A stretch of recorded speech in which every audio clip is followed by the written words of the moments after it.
Abre aí a sua Bíblia em Atos dos Apóstolos, capítulo 11. Abre aí em Atos 11. Atos 11, verso 19. Atos 11, verso 19. Leia comigo.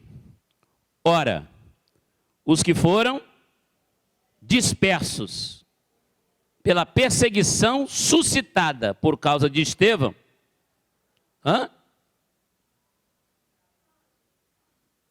Lê por aqui.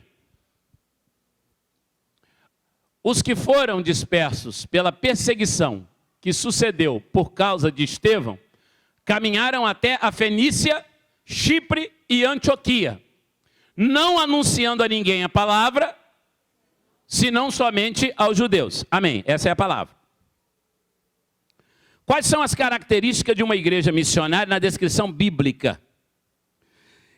A nossa referência de igreja, quando a gente sai para evangelizar, para falar de Jesus para alguém, a gente fala de Jesus para a pessoa e a gente convida a pessoa para ir ao shopping, é assim? Domingo a gente vai ao shopping à noite, é isso que você faz? Não, você convida ela para ir para onde? Igreja. Então, nós oferecemos à sociedade uma referência de igreja. Se o cara perguntar o que é igreja, eu não sei o que é igreja, você vai dizer para ele, vem comigo que você vai ver logo mais o que é igreja. Onde é a igreja? Você vai ver. A nossa referência, a proposta que a gente dá para a sociedade, o que nós propomos, essa configuração física de igreja, talvez você leve um susto. Ela não é encontrada no Novo Testamento bíblico. Igreja no Novo Testamento é povo. Igreja no Novo Testamento é uma raça eleita. Igreja no Novo Testamento é um corpo. A ideia de santuário ser igreja, ela é uma ideia a partir do ano 300, que até então, nenhuma igreja na face da terra tinha templo. Colossenses capítulo 4, verso 14, aquela irmã Ninfa, ela tem uma igreja na sua casa, Ninfa. Diz assim a palavra: sauda-vos Lucas, o médico amado, e Demas. 15. Saudai aos irmãos que estão em Laodiceia, e a Ninfa e a igreja que está em sua casa. Em Atos 16, no verso 40, Lucas fala de uma igreja que estava na casa de Lídia. Naquele momento que eles são libertos da prisão, Pedro sai, vai na direção deles, e saindo da prisão, entraram em casa de Lídia. Vendo os irmãos, os confortaram e depois partiram. Eles estavam reunidos ali na casa de Lídia. Filemon, esse livrinho pequenininho, Filemon, capítulo só, Filemon 1, verso 2, diz assim: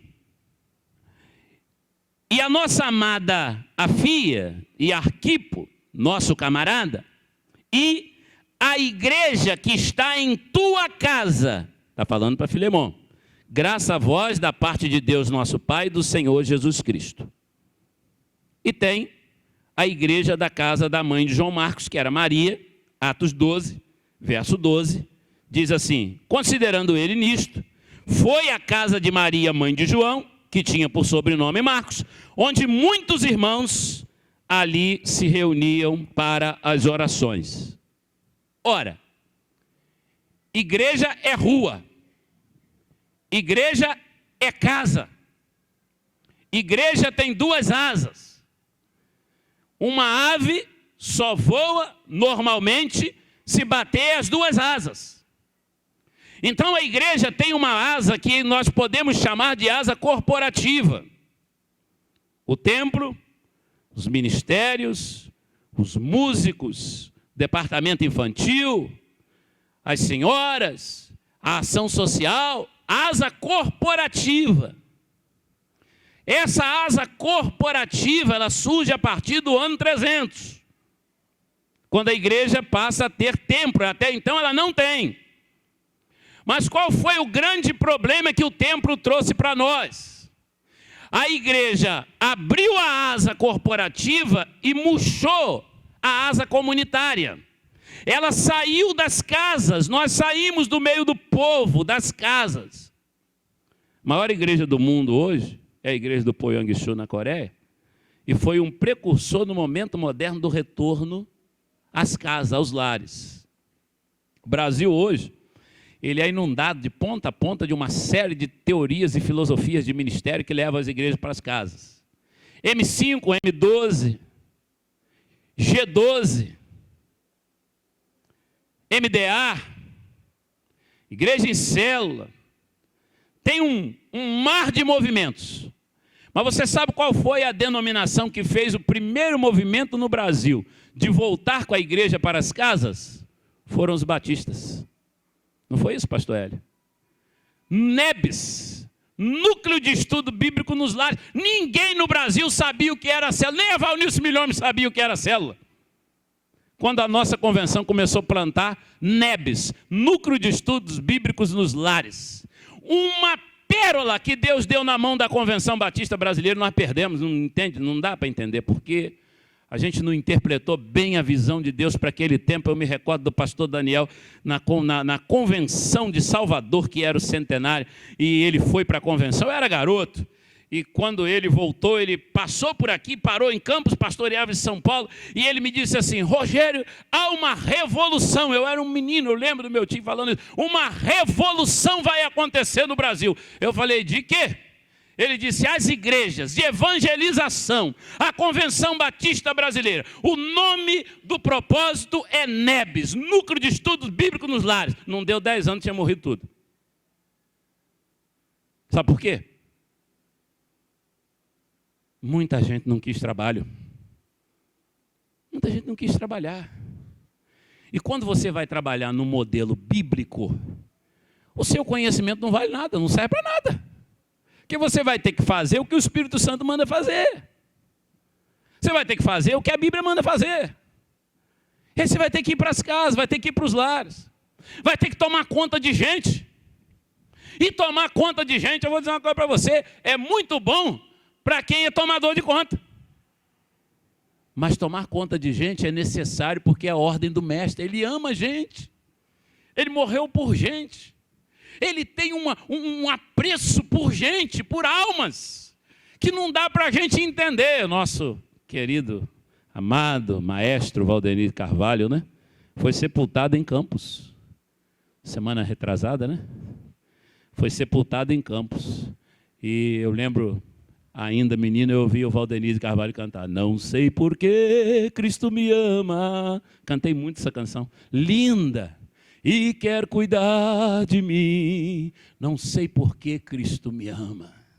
Não sei por que na cruz se entregou, mas eu sou feliz, porque Ele me amou. Então a gente não entende esse mistério de Deus. Deus ama ladrão, prostituta, homossexual, contrabandista, ama. Aí vem uma lista assim, e além de tudo isso, ama duas coisas difíceis como eu e você. Não é? Porque nós não somos fáceis também não. Não é? Então, Deus nos ama. E aí um irmão falou muito certo. Tem um irmão, vou falar porque ele não está aqui. Tem um irmão que foi comigo na casa de recuperação uns anos atrás. Ele também não lembra mais porque os anos passaram. E ele foi comigo, chegou lá. Ele foi dar um testemunho lá para os meninos da casa de recuperação e falou para eles: olha, eu, quando não era crente, eu era igual a vocês, não prestava, não valia nada. Os meninos ficaram olhando para ele. E eu também fiquei olhando. Eu falei: Jesus. Mas eu gosto dele, ele é maravilhoso, abençoado de Deus. Não é? Às vezes é a questão da colocação. Então, mas ele falou a verdade mesmo. Verdade mesmo, Deus ama a gente. Nós o amamos porque Ele nos amou primeiro. A palavra fiel é digna de toda aceitação. Cristo veio ao mundo buscar os pecadores, dos quais eu sou o principal. Ele morreu por nós, sendo nós ainda pecadores. Ele não morreu depois que você se arrependeu, foi? Não.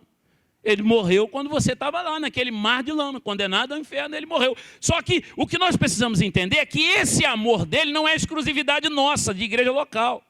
Esse amor dele é por toda a humanidade. E a gente precisa, vamos irmãos, levar essa luz ao mundo inteiro. Vamos irmãos pregar que esse amor é verdadeiro. Há quantos anos a gente canta isso? Quem me ensinou foi minha avó, amado. Há quantos anos? Desperta, igreja, o seu poder vem exercer. A todos faze Cristo conhecer. Amado, você está evangelizando quem? Você está sendo missionário na vida de quem? Aí nasce uma igreja missionária em Antioquia. Eu vibrei com esse negócio, pastores. Atos 11, coisa linda, verso 19. Os irmãos que foram dispersos por conta da perseguição e morte de Estevão, eles vão parar em algumas cidades, dentre elas Antioquia. Mas dá uma impressão que eles chegaram em Antioquia com medo. Preste atenção, no final do verso. Eles foram a Fenícia, Chipre e Antioquia. E eles não anunciavam o evangelho aos gentios. Parece que eles estão traumatizados, eles estão com medo, eles estão acuados. Tipo assim, não adianta, nós não podemos. Não é para nós. A gente passa e vê igrejas trabalhando no semáforo, igreja trabalhando na praça, aí a gente aplaude. Bonito, bonito. Mas nós somos essa igreja missionária. Essa igreja missionária, eu faço parte dela, você faz parte dela. E aí, Deus suscita, levanta um ramo novo, um desejo novo de evangelizar no seio da igreja. Quando eu li isso aqui, eu fiquei pensando em Jesus dizendo que toda vara que dá fruto, ele vai limpar para que dê mais, e aquela que não dá, ele vai cortar. E eu fiquei triste com isso aqui, eu fiquei triste. Não fiquei triste com Pedro, João, Manel, com Antônio, Maria, não. Eu fiquei triste comigo. Eu falei, Senhor, mas eu quero ser um ramo novo. Eu quero ser um ramo que tem uma renovação missionária. O Senhor, entendam bem, em Antioquia, irmãos, o Senhor Deus, ele começa a suscitar um espírito missionário no seio da igreja, e eu fico me perguntando assim, o meu relatório de evangélico, se tiver que entrar no céu hoje e prestar o relatório, o Senhor perguntar, né, Rogério, hoje, você veio embora hoje, né? E você estava evangelizando alguém hoje? E aí, Senhor, mas hoje eu estou ocupado com as questões da igreja. Ah, tá, tudo bem. Semana passada você falou de Jesus para quem? Aí eu digo, olha Jesus, semana passada eu preguei um sermão quinta-feira, e aí eu convidei as pessoas para aceitar Jesus, ele está tudo bem, mas eu estou te perguntando quem você estava discipulando e evangelizando pessoalmente na semana passada.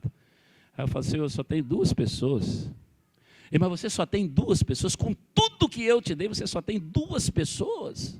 Com tudo que eu fiz por você, amado, quantas pessoas você está evangelizando? O Senhor pode te perguntar. E aí o Senhor abre mais um pouquinho e diz, e o mês passado? Me dá o seu relatório do mês passado.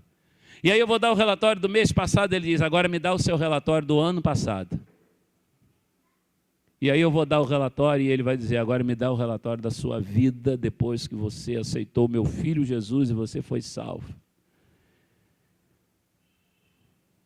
Você já tem relatório pronto para Deus? Você está falando de Jesus para alguém? Está evangelizando, irmã? Está, irmão? Jovem, está evangelizando alguém? A igreja é missionária se ela for a partir do seu terreno, da sua circunferência. O Senhor disse assim, este evangelho do reino será pregado no mundo inteiro, em testemunho às nações, e então virá o fim. Meu amado, Deus, ele nos dá a entender que aqueles primeiros discípulos estavam receosos aqui através da palavra, mas eles já tinham a grande comissão de Mateus 28, 19. Portanto, ide, fazei discípulos de todas as nações, batizando-os em nome do Pai, do Filho e do Espírito Santo, ensinando-os a guardar. Se você, na nossa estrutura eclesiástica, se o leigo, o irmão da igreja, não entra no batistério para ministrar o batismo, nós temos dado o privilégio, se você quiser, ir ao batistério levar o candidato do batismo, porque aí não tem nada que te impeça de ir.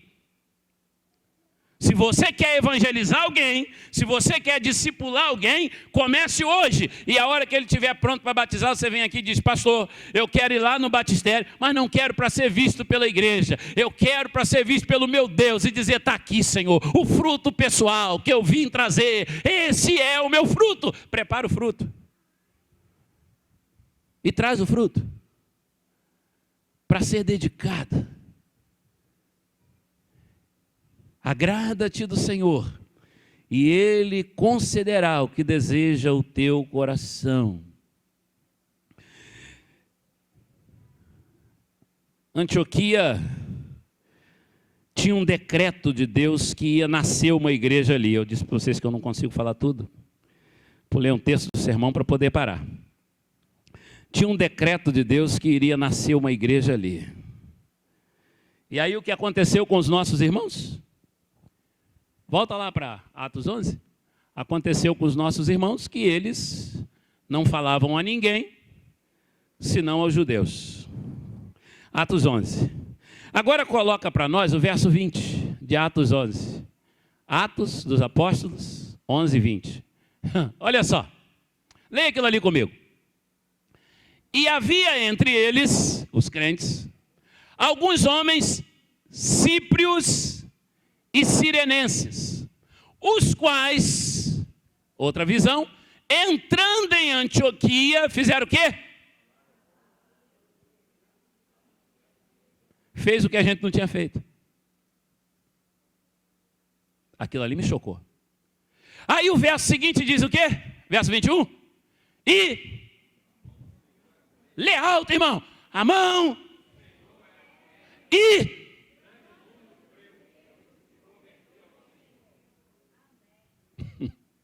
isso não é sermão para pregar em 20 minutos, não, amado. Essa foi a primeira igreja da história a fazer missões mundiais. Antioquia. Da história do cristianismo, foi a primeira igreja a fazer missões mundiais.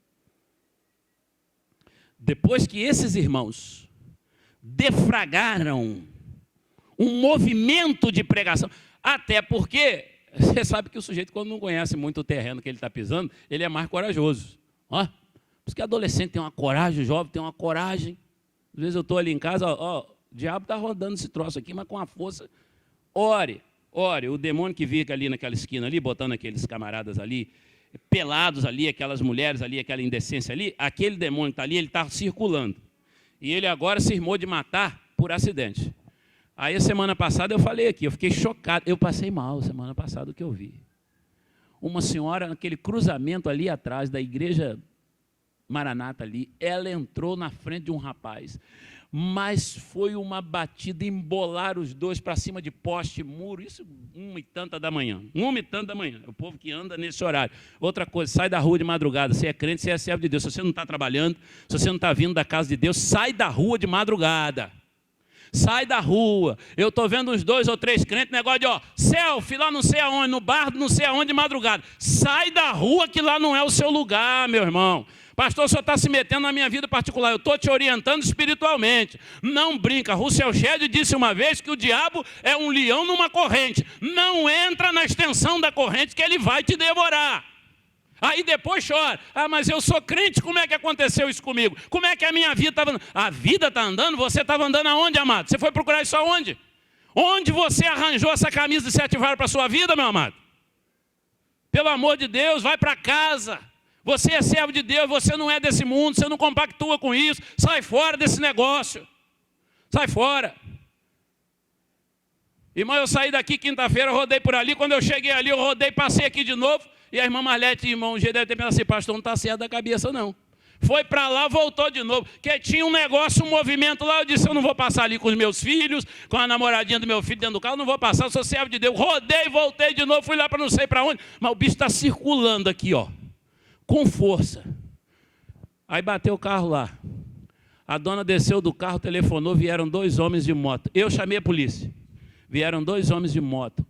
Mas eles chegaram, desceram da moto, mas eles batiam no rapaz, jogaram o rapaz no chão, eles chutavam a cabeça do rapaz, chutavam. Eu chamei a polícia, chamei lá no Maré 8, falei, ó Maré, vão matar uma pessoa aqui agora, hein? É depressa, mas a polícia também, parabéns para a polícia. Que de repente apareceu uma por aqui, uma por lá, veio uma patama por lá, cercaram aquele negócio ali todinho, que eles iam matar o rapaz. Aí quando foi, essa noite, estava ali preparando o povo para ter um casamento, vem um rapaz para o casamento, eu não sei o que aconteceu, um outro que vai de carro, vem de lá da direção do Superbom, lá da 13, pegou o rapaz, mas jogou para cima, o carro foi igual uma palha, lá em cima, pum, bateu no chão, e aquela tristeza, aquela angústia, aquele monte de gente ali na porta. Agora de manhã eu estou vindo para a igreja, estão tirando uma S10 preta aqui, interditado, polícia, não sei o que. Eu falei, Jesus, o que é isso? Bombeiro, ambulância, eu falei, o que é isso? Isso não é coincidência não, meu amado. Pelo amor de Deus, isso não é coincidência não. Abre os olhos espirituais, vamos orar por essa cidade. Isso é agido maligno aí. Ele começou a matar. Ele já está matando muito tempo do outro lado do rio, com outra estratégia. Lá ele mata com outra estratégia, joga o jovem na droga. Isso aí, essa gente, não tem essa gente não, irmão, aquilo é a alma que está indo para o inferno. O diabo está só engolindo. Agora ele atravessou para o lado de cá e veio para o nosso lado com outra estratégia. Aqui ele veio com outra estratégia, porque o nível da miséria é menor, ele sabe que ele não consegue escravizar como ele consegue onde o nível da miséria é maior, aí agora ele está pegando assim, embriagando e bota para dirigir. Aí vai passar por cima de mim, por cima de você, você está entendendo? É igual a história da ratoeira, pega todo mundo, é hora de orar. Orar é batalha espiritual. E essa igreja está aqui porque ela tem conta com isso. Aqui é o lugar onde o Espírito Santo de Deus se manifesta. Aqui é o lugar onde Deus recebe louvores. No meio dessa treva toda, está aqui a igreja que Deus botou. E ela tem que ser missionária, amado. Ela tem que ser missionária. Ela tem que fazer igual esses irmãos que vieram. Bota lá o 20 de novo, bota o verso 20 depressa aqui. E havia entre eles alguns homens síprios, sirenenses, os quais entrando em Antioquia, não sabia nem o que estava acontecendo dentro de Antioquia. O que é que nós viemos fazer aqui? Nós viemos ser luz, ser sal. Nós viemos falar de Jesus. Começaram a falar e começaram pregando. Eles não tinham medo. E por não terem medo, meu amado, aí o verso 21 veio sobre eles, e a mão do Senhor era com eles, e grande número creu e se converteu ao Senhor, amém? Rapaz, começou um avivamento naquela igreja, e começou, eu fiquei lembrando do que a gente tem vivido, né? Você sabe que hoje nós somos 8 pastores na primeira igreja. Dou graças a Deus por isso. Eu creio que se o nosso ministério não tivesse uma direção de Deus, esses homens de Deus não estariam aqui. Eu ouvi isso da minha irmã Marlene, hoje ela não está aqui não, né? Ela falou isso para mim na casa dela. Ela falou, pastor, se não fosse a direção de Deus, esses pastores não estariam na nossa igreja. Pastor Honório, pastor Elias, pastor Hélio, homens que cumpriram o ministério com honradez, pastor Nogni Brandt e outros pastores jovens que vão chegando. Então hoje nós somos 8, porque tem o pastor Zé Carlos em missões, pastor missionário, filiado à nossa igreja também. Mas aconteceu que Barnabé foi lá, em Antioquia. E chegou lá, ele ficou extasiado com o que ele viu. O que é isso, gente? Porque a igreja para eles era Jerusalém. Eles esperavam que tudo ia acontecer a partir de Jerusalém. O centro da coisa era lá. Aí no capítulo 13, quando Barnabé viu o que estava acontecendo, ele voltou, foi buscar Saulo, foi buscar Paulo. E trouxe Paulo para Antioquia. E de repente estava Paulo, estava o Sirineu, estava um monte. E a Bíblia diz que vários profetas... Vamos lá, lê aí a palavra. Falando com você que isso aqui é palavra que a gente tinha que ficar aqui. Que palavra maravilhosa. Verso 25, 11, verso 22. 11, verso 22. Coloca o 22 aí para a gente. Vamos lá, leia aqui comigo, verso 22. E chegou a fama destas coisas ao ouvido da igreja que estava em Jerusalém. Aí o que a igreja de Jerusalém fez? Mandou Barnabé, desce para Antioquia depressa. Por quê? Na verdade, não tinha lá um pastor com experiência para segurar o crescimento que estava tendo lá. Entendeu? Porque a igreja, se crescer, meu filho, não tem direção espiritual, vai dar problema. Daí a pouquinho dá uma confusão danada. Aí mandaram Barnabé para lá, desce depressa. Aí o verso 25, olha só, partiu Barnabé para Tarso para buscar quem? Saulo. E achou Saulo, levou Saulo para onde? Antioquia. Aí pronto. Aí você imagina, Barnabé, Saulo, a turma toda junto, aquela pastorada, né? Aí aquela benção, aí você olhava e tá Honório, tá Hélio, e tá, olha só, a pastorada toda, né? Elias Braga, e vamos embora. E outra coisa, se deixar cada um falar um pouco, a gente passa 5 dias, Nogni Branco, passa 5 dias ouvindo, não cabe o assunto, que cada um tem uma experiência de ministério, tem uma palavra que Deus deu, é uma maravilha. Quando tem reunião de pastores, é uma maravilha quando tem, né? Você vai sepultamento de pastor, para você ver, o sermão dura 2 horas, 2 horas e meia, porque cada pastor que vai falar, ele lê o negócio e fala toda a vida, e eu fico falando também, o horário passou, e vai embora, e graças a Deus, porque a gente tem esse dom dado por Deus. Aí partiu Barnabé para Tarso, foi buscar Saulo, e achou Saulo, conduziu para Antioquia. Aí foi todo mundo para lá, juntou aquele monte de profeta, vai passando aí, vai passando os versos aí, vai passando para nós, não dá tempo a gente ler tudo. E sucedeu que todo um ano se reuniram naquela igreja, ensinaram muita gente, ali virou uma escola missionária, a igreja começou a formar missionários, aqueles pastores ali, e eles estudavam a palavra, e um ensinava, o outro ensinava, e naqueles dias desceram profetas de Jerusalém para Antioquia, e todo mundo vai para Antioquia, Antioquia está enchendo, e Deus está só olhando, né?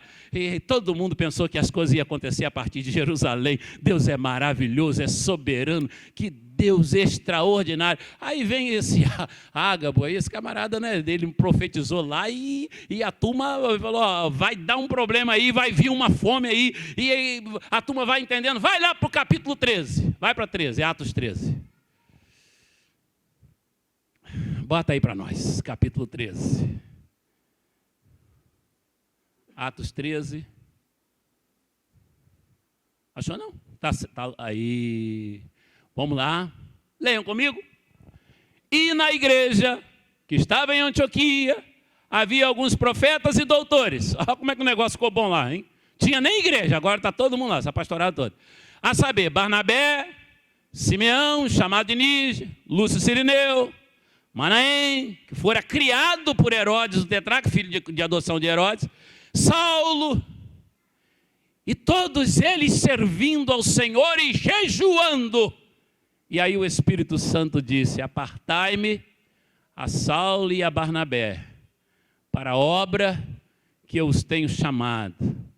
Verso 3, leiam comigo. Então, jejuando, orando, pondo as mãos sobre eles, os despediram. Coloca o verso 4 aí do capítulo 13, para a gente fechar nele. Lê lá. Desceram Seleucia, dali navegaram para Chipre. Deixa eu falar uma coisa para você. O pregador que veio não foi o mesmo. Se liga na visão espiritual. O pregador que veio não foi o mesmo. Mas o evangelho que saiu de lá de barco, chegou de barco em Campos. Pela balsa, subiu pelo Rio Paraíba, o missionário. Você está entendendo quem é você? Sua história é aquela ali, irmão. A história da igreja é aquela ali.